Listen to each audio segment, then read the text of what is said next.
कि अगर बात पैगंबर साहब ने कही है तो गलत नहीं हो सकती। इसमें भाजपा का शासन नहीं था, तब तो उन्हीं लोगों का शासन था जिसको आपने अपना रहनुमा बनाया।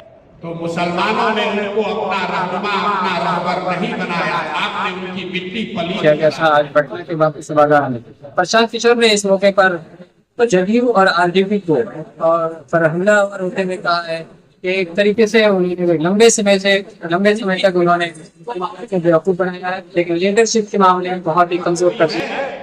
तो वो मुसलमान है।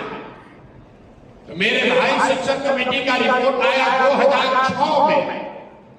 2006 से पहले आजादी के बाद 2006 तक इस देश में भाजपा का शासन नहीं था, तब तो उन्हीं लोगों का शासन था जिसको आपने अपना रहनुमा बनाया। तो आखिर आपकी इतनी दुर्दशा हुई कैसे? फिर वही बात बताऊंगा कि अगर बात पैगंबर साहब ने कही है तो गलत नहीं हो सकती। आपने गलत रहनुमाओं को चुना, इसीलिए ये दुर्दशा हुई है। आप बिहार के नजरिए से देखिए, आप कह रहे हैं कि भाई हमको यहाँ विकल्प नहीं है। मेरे आपको 2014 में नीतीश कुमार के तौर पर एक विकल्प मिला था। आज मैं नीतीश के विरोध में खड़ा हूं, लेकिन 2014 में नीतीश कुमार ने मुसलमानों के साथ कोई गलती, धोखा नहीं किया था। आपको याद होगा 2010 में जब नीतीश और भाजपा की सरकार चल रही थी बिहार में, तो 2010 के विधानसभा चुनाव में यही नीतीश कुमार है जिसने नरेंद्र मोदी को बिहार में घुसने नहीं दिया। 2005 से लेकर 2014, 12, 13, 14 तक आपके लिए नीतीश कुमार ने कुछ अलग से किया हो या न किया हो, बिहार में जो काम हुआ उसका थोड़ा बहुत फायदा मुसलमानों को भी हुआ। आपके साथ कुछ गलत नहीं हुआ। तब आपको नीतीश कुमार को अपना रहनुमा बनाना चाहिए था। ये वही नीतीश कुमार है जो 2014 में 13 में जब मोदी जी को प्रधानमंत्री का चेहरा बनाया गया तो गठबंधन से, भाजपा से अलग हो गए। लेकिन वही नीतीश कुमार जब 2014 में लोकसभा चुनाव लड़ने आए तो मुसलमानों ने उनको अपना रहनुमा, अपना रहबर नहीं बनाया। आपने उनकी मिट्टी पलीत कराया। ये आपकी सोच है। और वही नीतीश कुमार अभी 2 महीना 6 लोकसभा चुनाव के पहले सीएए पर आपके खिलाफ वोट देने के बाद, 2017 में आपको ठगने के बाद, वही नीतीश कुमार फिर जब इंडिया अलायंस में चले गए तब आपको अपना रहनुमा नहीं मानना चाहिए था। लेकिन मुसलमानों को लगा कि नीतीश कुमार अब हमारा नया रहनुमा हो सकता। तो जब नीतीश कुमार को रहनुमा बनाना चाहिए था तब आपने नीतीश को छोड़कर लालटेन पकड़ लिया। और जब नीतीश पर भरोसा नहीं करना चाहिए था तब आप उसमें रहनुमा खोज रहे थे।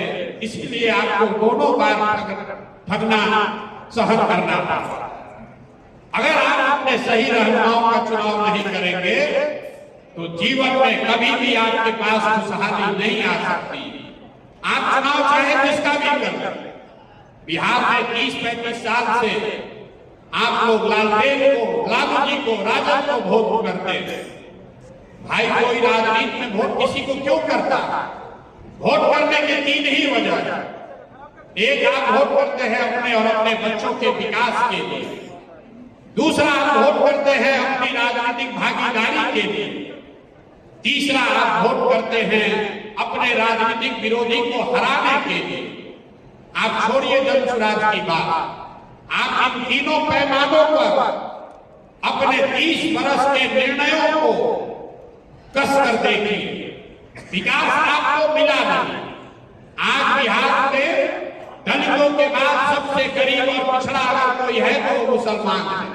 यहाँ बैठा हुआ हर मुसलमान मानेगा कि लालू जी के राज में मुसलमानों का कोई विकास नहीं हुआ। लेकिन फिर मुसलमान कहता है चलिए विकास नहीं हुआ, कम से कम हमको अपनी सुरक्षा है, हमारी भागीदारी है, हमारे दल का की सरकार है। तो उस चीज को जांच कर देखिए। आबादी के हिसाब से मुसलमानों के 40 विधायक होने चाहिए। 40 विधायक होना चाहिए बिहार में मुस्लिम समाज का, है 29। लेकिन ये चिंता का कारण नहीं है। ये आपको चिंता का कारण लगता है कि मुसलमानों के विधायक 40 नहीं है। वो इसलिए नहीं है कि दल वाले आपको टिकट नहीं देते। चिंता का कारण क्या है ये मैं आपको अभी बताता हूं। बिहार में आबादी के हिसाब से 1650 के आसपास मुखिया और सरपंच होने चाहिए, लेकिन बिहार में 1200 से कम मुखिया ही मुस्लिम समाज के हैं। बिहार में आबादी के हिसाब से 27,500 वार्ड सदस्य मुस्लिम होने चाहिए, हैं 11,000 से कम। ऐसा क्यों है? वहां तो आपको आरजेडी का टिकट का इंतजार नहीं करना। ये आंकड़ा बता रहा है कि कहीं न कहीं मुस्लिम समाज में राजनीति को लेकर जो जागरूकता होनी चाहिए वो खत्म हो गई। ये सबसे बड़ा नुकसान आपको आरजेडी ने किया।